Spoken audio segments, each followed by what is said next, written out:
So, I decided to make another video. I wanted to showcase some of the matches that I had with Boy. This is a ranked match. At least this one that I'm gonna show you, this is a ranked match. It's a pretty quick one. It's only about 5 minutes, so it shouldn't take too much of our time.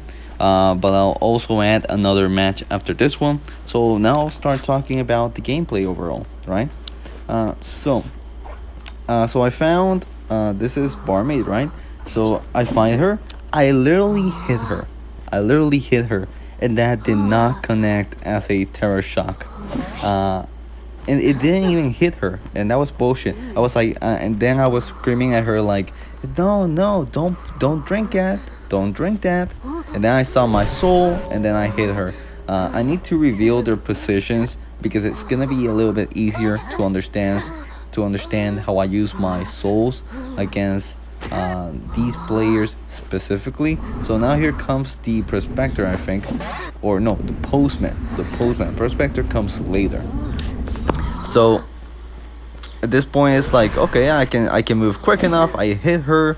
I'm like, okay, now I can still hit the postman if I really wanted to. I can try, but I don't want to miss or lose her in any way. And then I see the soul, and I know the soul is tracking her before she falls down. So that's a really big advantage when you're using Boy. The tracking mechanism of the souls are one of your biggest advantages. You always want to have your trees well set up around the map. If you're focusing on one area of the map, mainly because you're camping on that area or because you're playing on that area, you always want to have trees well set up. I tend to send trees from directions that survivors can come and save. So here I see Prospector. I try to hit him. It didn't work, so I hit him. He goes for the save. I could have tried to get a terror shock or something like that. He hits me. I'm quick enough because I have the path, and then I'm like, okay, now I need to kill her. Now this team, admittedly, first of all, it's not a team of 4 players that know each other, but also, they're not as coordinated. Sorry. Coordinated as other players. Right. This is not too much of a high tier where this is basically crocodile because I have not played rank in a while. I have lowered my rank a lot, so showing this, I don't want to be a show off in any way, and if anything, I just want to showcase the skin because it's just beautiful, and showcase a little bit of what Boy can do. If you are one of those people that are thinking about buying Boy but don't know if you should buy him because you actually don't know if it's worth it, I would actually suggest you do. But that's gonna depend on you. Like if you like the game, the play style, the gameplay, the overall sense of taking care of your trees and whatnot, right? But you also have to remember, Boy has different sides, right? You have the good sides of his abilities. I'm sleepy. God damn it! I'm back to Sleepy Kuro again, making videos. God damn it! And it's early, but I woke up like 2 hours ago, and I'm already sleepy again. That's always a thing with me, I guess. But if you wanna play Boy, you're always gonna have the bad side of his abilities. There's always a way to counter abilities. Boys, if you wanna counter an Boy that you're following in a specific manner, what you can always do is you can destroy the trees every time you see one. I know it takes a little bit of time, and you can be like, no, but I have to decode. But I'll tell you something, it's way worth it to destroy the trees, because if Boy is not careful and he doesn't look, god damn it, I'm sleepy. No, I don't want this. God damn it. If Boy is not careful, he's not gonna take enough trees with him, and if a kiter takes him somewhere where there's no trees, I'll tell you what, that's a GG, because Ass Boy can lose very easily if he doesn't have a tree around. So right now, whenever I'm inside the circle of my, of my souls, of my trees, that's when I have a big advantage. So now I go and take the Enchantress to her chair because they didn't want to surrender. I was like, I think they were actually gonna, like, some of them were gonna promote, and I was like, oh, I'm gonna let them promote.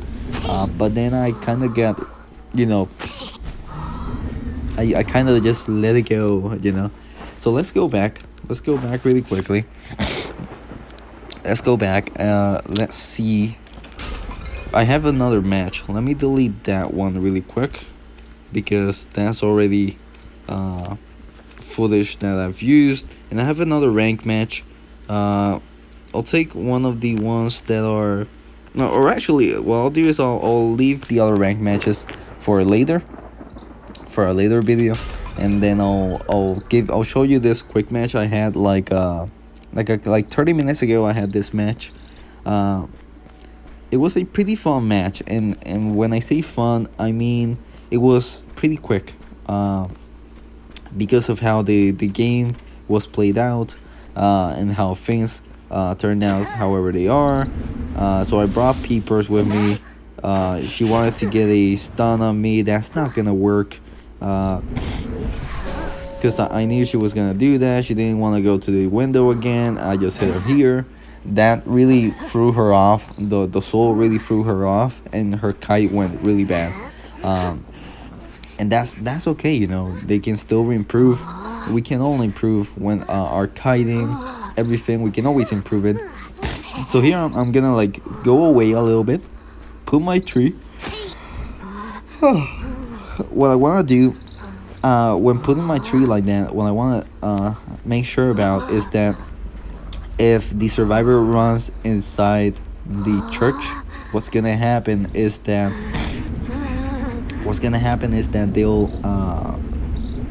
they'll basically get a soul around them pretty quick, and then I can kill them. But the seer kind of screwed up his owl. He did not use his owl. The magician is saying thank you. That's really disgusting. I did not know this. They did not say anything in the chat. So I'll be looking out for it if he keeps saying thank you. But that's really trashy. So here they have a really good opportunity to save. But even so, like, the priestess should have done a body block. She really needed it. The perfumer's like, okay, I'm gonna go away. I'm gonna put Seer. I see priestess going back. I pick up my soul. She goes here. Then I kill her with a terror shock. So even if I didn't hit her, I think that hitting her was what made her lose or get terror shocked specifically, because when you just go for a save injured, you generally go for it really quickly, and you don't try to juke it because you don't want to get hit. You want to at least be able to save, and you know this was not the case for them. And it's really sad because magician was here all this time. He could have saved both of them.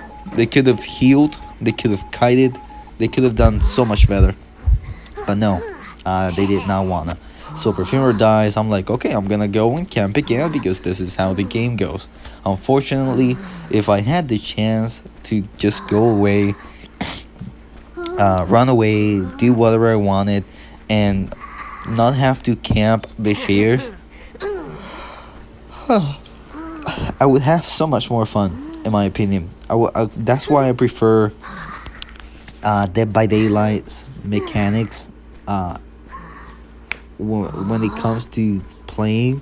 I knew the magician was here because I was looking at the ciphers, and then I look at him and I'm like, nah, if you're gonna like surrender, if you want me to be like friendly with you, like that's not gonna happen, because I did, first of all, I didn't feel like it, and second of all, he did not save his teammates, and that's a very trashy magician move to not save his teammates, and you know that this is what he gets. If you don't know how to kite and you're not even gonna try to help your teammates, then you don't get a free pass out of this world for you to escape at all. So that will be all I have to say for this video. So thank you so much for watching.